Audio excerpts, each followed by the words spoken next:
Hey there, everyone. Kelly from Kelly's Astrology here. Today, I want to share a few thoughts about the upcoming lunar or full moon eclipse in Scorpio this May. Before I do, I want to make sure you know to subscribe to my channel here. Just hit the bell, hit like on this video. That really helps me share these videos with more and more people. And welcome. So glad you could be here. If you're having any strong thoughts or feelings or experiences tied to this lunar eclipse in Scorpio, let me know in the comments below. So here's some of the things I think it would be helpful for you to know about this lunar eclipse in Scorpio. First up, it is the last eclipse we're going to have in Scorpio in the current cycle. So that does mean an 18-month eclipse cycle is ending with this particular eclipse. And so that is going to help us wrap up threads or stories or plot lines that have been running through our lives since early 2022. Okay. Now, let's get the chart on the screen because there is so much to say about this particular eclipse. Now, I'm using the chart display for Toronto, which is the nearest major city to where I am in Canada. You can, of course, update this for your location. I'm also not going to focus too much on the house placements. If we wanted to do more mundane or global events timing with the eclipse, it's important to use the capital city of your country, state, province, or region for the location. But just in terms of something to look at so we can get the main themes in the eclipse, this is definitely going to suffice. So the eclipse is in the sign of Scorpio, and it's a full moon eclipse. So we've got lots of emotional themes here. We know full moon tends to heighten emotion, and we have the lunation in excuse me, in a water sign, which is all about feelings. And particularly Scorpio is all about deep feelings, sometimes uncomfortable feelings, because this is the one water sign ruled by technically what's known as a malefic planet, which is Mars. So we get a little bit more of those uncomfortable or agitating emotions. So lots of emotion. And there's 3 or 4 things in this chart that speak to just how much emotion is being stirred up, how much uncomfortable, deep, or old emotion is coming back up, maybe for release, maybe for healing, certainly for processing. So the full moon lunar eclipse in Scorpio. And then we've got, this is a south node eclipse. The nearest node to the moon at the time of the eclipse is the nodal energy that has the biggest impact on the eclipse. And the south node's in the sign of Scorpio and the eclipse is in Scorpio. So this is a south node eclipse. The south node is about endings, emptying out, release. And so that reinforces these themes of, if uncomfortable stuff is coming up for you, it's not about holding on. It's not about staying in it. It's not about getting justice for, a pain or a hurt that you've experienced. It is about finding a way to release it, whether that's making peace, finding forgiveness, or moving through a healing or ritual process that will let you let go. So healing processes, therapeutic work is going to be helpful for purging those difficult or dark or uncomfortable emotions under this eclipse. The South Node is really instinctive, really emotional. It is not logical. And so our perspective really shifts and changes when the South Node is active. And we may be willing to let go of things or walk away from things that in the past we wanted to hold on to. So the South Node can sometimes speak to more of that instinctive belly response, which also is symbolized in this eclipse through it being a lunar eclipse, being tied to the full moon. And those things kind of just reinforce this agitation, this churning, and this very emotional quality. One other technical piece in this full moon chart that adds that emotionality is that the ruler of this eclipse is the ruling planet, the traditional ruling planet of the sign that the moon is in. So that's Mars, because the moon is in Scorpio. And Mars at the time of the eclipse is in Cancer, another water sign.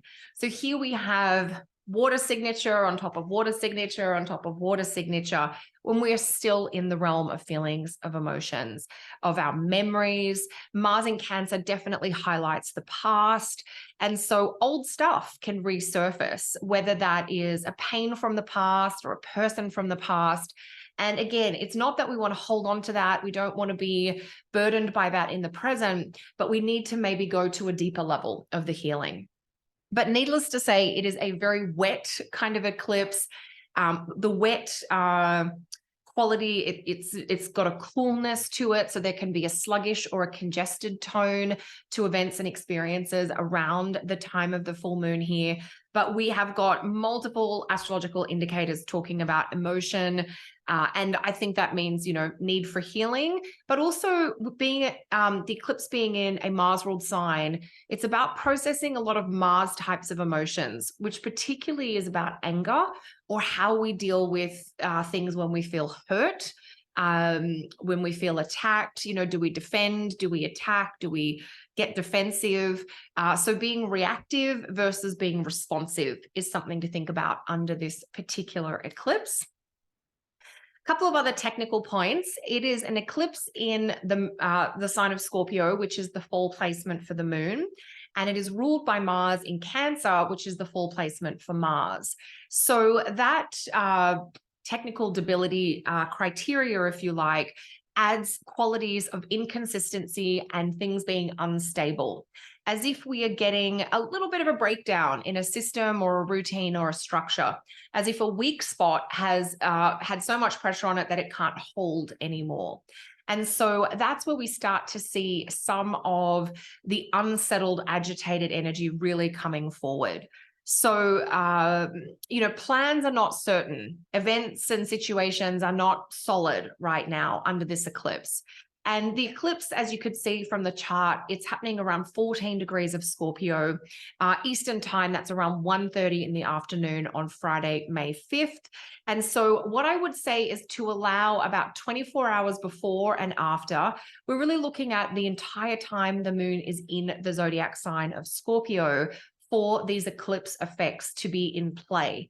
They'll certainly be strongest around the moment and the minute of the eclipse itself, but that kind of wobbly, unstable energy that has to do with the moon in Scorpio being ruled by Mars in Cancer, compounded by this being a South Node eclipse, things, we're not on solid ground here.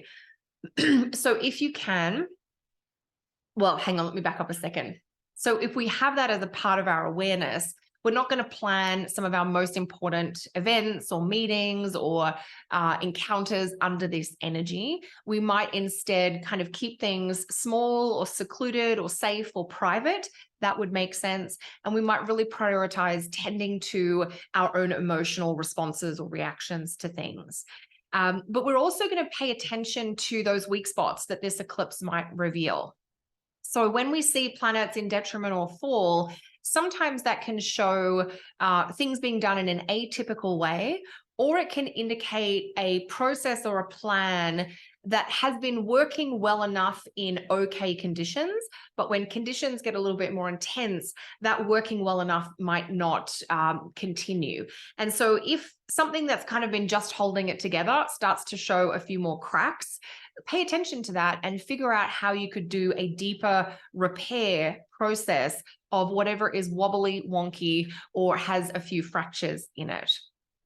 So hopefully I'm kind of getting the gist of this across in terms of this is a really potent eclipse. It is full of lots of strong emotions and feelings, really strong energy, but it's uncomfortable. It's not steady. It's going to have that unpredictable, inconsistent quality. And it's certainly a time when we're going to feel a little more agitated, uncertain, and perhaps frustrated with that lack of certainty. If you can kind of just hang out for about 24 hours after the eclipse until the moon leaves Scorpio completely and moves into the sign of Sagittarius, you're going to find things get a little bit easier and they kind of calm down or stabilize a bit. So this full moon feels a little unstable. It feels a little inconsistent, like people or regular things are not happening as reliably as normal. So we can't really rely on what should happen, and we might be having to kind of play catch up or make do with less than ideal access to resources or circumstances temporarily, just for about that 48 hours that the moon is in Scorpio. So it's a big eclipse for sure. It is the last eclipse in the current season. After this, we've got quite a few months with no more eclipse effects. And I would encourage you to think back to things that started to maybe bother you or unsettle you in January, February of 2022, when the South Node first moved into the sign of Scorpio, because there is a big kind of ending or release that this eclipse will help you mark, so that you can be kind of purged or detoxed in a really meaningful, important way, so that there is a clearness, that you're not congested by past gunky emotions or fears or disappointments, that you can kind of move through that, so that going forward, the Scorpio part of your birth chart, the topics of the Scorpio house in your birth chart, will be a part of your life that you can start to rebuild. This is definitely like a pulling things apart, letting things go, stuff coming through its natural organic ending. We're not fighting the ending, if you like, under this. And it's important to have these clearing out periods so that we can get rid of the dead wood, so to speak. And second half of 2023 is going to be the rebuilding process for the Scorpio parts of our charts and lives. So until then, hope this eclipse can help you with the releasing and the emptying out, whatever is the next piece of that for you. If you've got any questions or comments or stories to share about your own eclipse experiences, let us know in the comments below. I also have a much more detailed webinar taking you through all the ins and outs about how to work with eclipses in your own birth chart. So I will put a link to that class in the show notes below. And as always, please do subscribe to my channel and like this video if you are enjoying these little mini classes. All right, everyone, take good care and we'll talk soon.